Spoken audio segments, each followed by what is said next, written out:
গভীর জঙ্গল, অমাবস্যার রাত। মশাল হাতে একদল লোক এগিয়ে চলেছে এক গোপন মন্দিরের দিকে। তাদের উদ্দেশ্য ডাকাতি, আর সেই কাজে সফল হতে তারা পূজা দেবে তাদের আরাধ্যা দেবী মহাশক্তি মা কালীর। হ্যাঁ, ইনি হলেন বাংলার কিংবদন্তির ডাকাত কালী। নমস্কার বন্ধুরা, আমাদের মা মঙ্গলময়ী চ্যানেলে আরও একবার স্বাগত।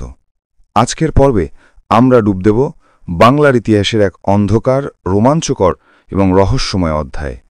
আমরা জানব সেই সব মন্দিরের কথা যেখানে একসময় পূজা করত বাংলার কুখ্যাত ডাকাতরা। কেন ডাকাতরা মা কালীর উপাসনা করত, কেমন ছিল তাদের পুজোর পদ্ধতি, আর কোথায় গেলে আজও দেখা পাওয়া যায় সেই সব জাগ্রত ডাকাতকালী মন্দিরের। চলুন আজ সেই সব অজানা প্রশ্নের উত্তর খোঁজা যাক। ঐতিহাসিক প্রেক্ষাপট, কেন ডাকাতরা কালীর ভক্ত ছিল? সময়টা ছিল অষ্টাদশ ও ঊনবিংশ শতক। একদিকে ব্রিটিশ শাসন, অন্যদিকে অরাজকতা, অত্যাচার আর সামাজিক অস্থিরতা। এই সময়েই বাংলার গ্রামে গঞ্জে মাথাচাড়া দিয়ে ওঠে অসংখ্য ডাকাত দল। একদিকে যেমন রবিনহুডের মতো ডাকাত ছিল যারা ধনীদের থেকে লুট করে গরিবদের সাহায্য করত, তেমনি ছিল নিছকই লুটতরাজ চালানো দস্যু দল। কিন্তু এদের সবার মধ্যেই একটা মিল ছিল, তারা সকলেই ছিল মা কালীর একনিষ্ঠ ভক্ত।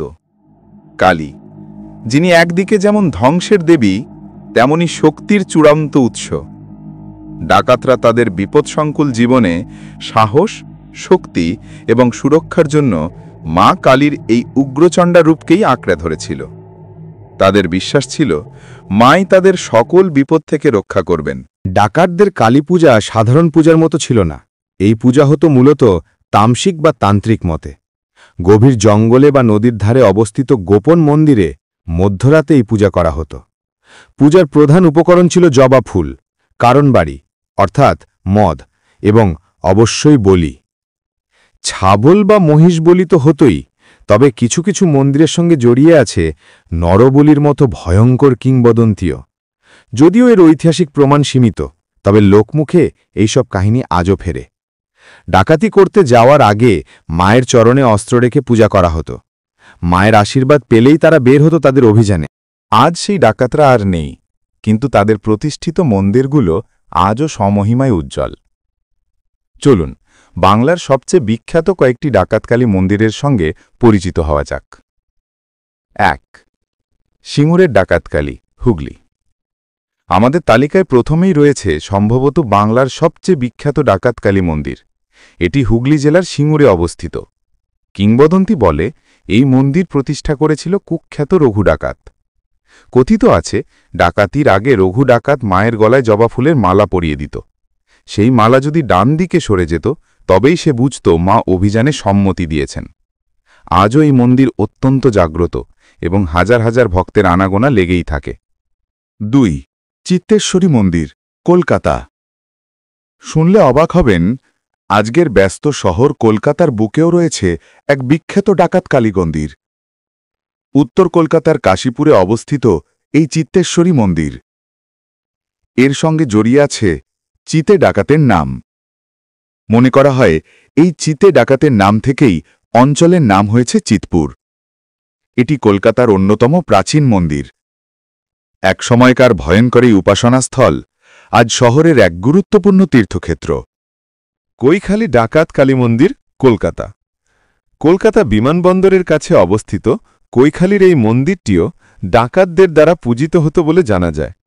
এখানকার প্রতিমাটিও অত্যন্ত জাগ্রত বলে বিশ্বাস করা হয় এবং দূর দূরান্ত থেকে ভক্তরা এখানে পূজা দিতে আসেন। ৪. বর্ধমান ও বীরভূমের ডাকাতকালী। বীরভূম এবং বর্ধমানের বিভিন্ন প্রত্যন্ত অঞ্চলেও একাধিক ডাকাতকালী মন্দিরের অস্তিত্ব রয়েছে। এই অঞ্চলগুলি একসময় ডাকাতদের বিচরণের ক্ষেত্র ছিল। এখানকার মন্দিরগুলির সঙ্গেও জড়িয়ে আছে নানা লোককথা ও রোমাঞ্চকর কাহিনী। সময় বদলেছে। যে মন্দির চত্বর একসময় সাধারণ মানুষের কাছে ছিল ভয়ের কারণ, আজ তাই হয়ে উঠেছে বিশ্বাস ও ভক্তির কেন্দ্র। ডাকাতদের সেই ভয়ঙ্কর তামসিক পূজা এখন সাত্ত্বিক আরাধনায় পরিণত হয়েছে। পশুবলির প্রথাও বেশিরভাগ জায়গা থেকেই উঠে গেছে।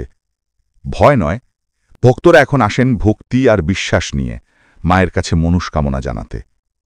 ইতিহাস আর কিংবদন্তি মিলেমিশে এই মন্দিরগুলোকে এক অনন্য মাত্রা দিয়েছে। ডাকাতকালী শুধু একটি মূর্তি বা মন্দির নয়, এটি বাংলার সমাজ, ইতিহাস এবং লোককথার এক জীবন্ত দলিল। এই মন্দিরগুলো আমাদের মনে করিয়ে দেয় সেই সময়ের কথা, যখন বিশ্বাস আর ভয় মিলেমিশে একাকার হয়ে গিয়েছিল। এই রহস্যময় ইতিহাসই আজও হাজার হাজার মানুষকে এই মন্দিরগুলোর দিকে টেনে নিয়ে আসে। আজকের এই যাত্রা আপনাদের কেমন লাগলো তা অবশ্যই কমেন্ট করে জানাবেন। ভিডিওটি ভালো লাগলে লাইক করুন, বন্ধুদের সাথে শেয়ার করুন এবং এই ধরনের আরও ভিডিও দেখার জন্য আমাদের চ্যানেলটি সাবস্ক্রাইব করতে ভুলবেন না। ধন্যবাদ।